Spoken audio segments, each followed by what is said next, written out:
morning, orang Korea mengatakan annyeonghaseyo, orang Jepang mengatakan konnichiwa, dan saya assalamualaikum warahmatullahi wabarakatuh.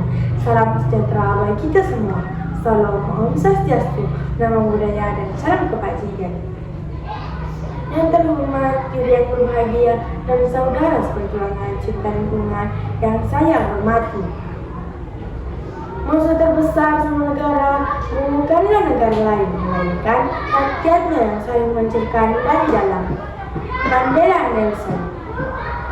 Perkenalkan, saya Nurfada, siswa keren dan berprestasi dari CLC Lorong Seberang. Suara dari diri saya yang kecil tidaklah lantang, tetapi suara kecil yang tak pernah diam jauh lebih berharga dari diam yang panjang. Pada hari ini saya akan menyampaikan pidato yang berjudul Mencintai Bumi dari Jendela Diri. Pernahkah teman-teman sejenak melihat keluar jendela dan kita memiliki banyak tanah kosong tanpa setempat hijau, burung berterbangan di mana-mana, bernapas pun tak lagi terasa lapang, sehingga setiap hembusan udara menjadi sesak. Bumi kini tidak hijau seperti dulu, keserakahan merajai diri, manusia merenggut semuanya. Namun siapa yang harus dipersanakan? Pemerintah, negara, ataupun korporat besar? Sahabat cinta lingkungan yang saya cintai, kita seringkali berteriak lantang menuntut perubahan global. Kita menggugat korporasi besar, kita misalkan kebijakan pemerintah, dan kita mengkritisi polusi yang berlaku di mana-mana. Tetapi pernahkah kita sesekali melihat jendela diri mencari solusi, bukan hanya suara-suara teriakan saja?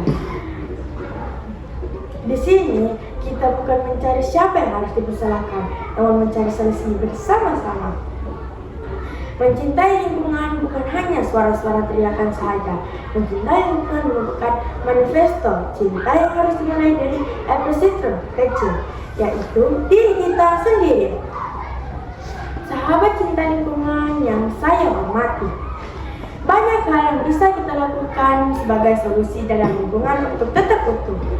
Membuang sampah pada tempatnya merupakan hal yang terlihat kecil, namun ketika tidak dibiasakan akan memberi dampak yang besar pada lingkungan. Pembuangan sampah limbah domestik yang biasa dibuang di sungai menyebabkan sumber air sehari-hari tercemar. Maka pembuangan sampah harusnya dibuang pada tempat yang sudah disediakan. Selain itu, memilih sampah organik seperti sisa makanan dan anorganik seperti plastik, kaca, dan logam menjadi langkah yang sangat krusial untuk memudahkan proses daur ulang dan mencegah pencemaran. Langkah ini akan memudahkan mengurangi volume sampah yang kian menggunung di tempat pembuangan akhir (TPA) dan membuat produk yang mempunyai nilai ekonomi dari proses daur ulang tersebut. Nah, menarikkan teman-teman, kita darinya bisa menjaga dan mendapatkan hasil dari proses tersebut. Teman-teman cinta lingkungan yang saya cintai, teman di sini pada suka belanja kan? Suka menggunakan kantong plastik. Perlu teman-teman ketahui, menggunakan kantong plastik yang biasa digunakan untuk menyimpan barang memerlukan ratusan tahun untuk bisa terurai secara alami. Maka solusi yang bisa saya tawarkan dengan menggunakan kantong belanja kain demi memutuskan polusi yang berlaku di mana-mana tanpa kita sadari. Kita bisa menjadi Pandawara sebagai role model cinta lingkungan. Beliau membuktikan bahwa perubahan besar tidak pernah lahir dari sebuah hentakan instan yang kuat. Ia lahir dari argumentasi tindakan-tindakan kecil yang konsisten. Ini bukan pekerjaan satu atau dua pihak, melainkan pekerjaan kita semua. Dengan mengubah kebiasaan-kebiasaan kecil, nantinya akan memberi dampak yang besar jika semua dari kita bergenggaman tangan dan mengubah apa yang harus kita ubah demi keberlangsungan bangsa ini. Kalau bukan mulai dari kita, harus mulai dari mana? Demi kesadaran jiwa, mari ikat komitmen hari ini. Rawat bumi dengan sepenuh hati, dimulai dari diri sendiri. Apa yang ditanam itulah yang dituai.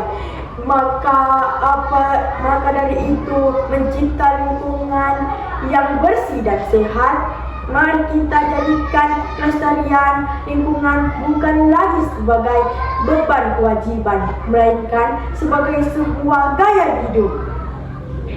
Akhir kata dari saya, if the foresight enough to satisfy everyone need, but not everyone great.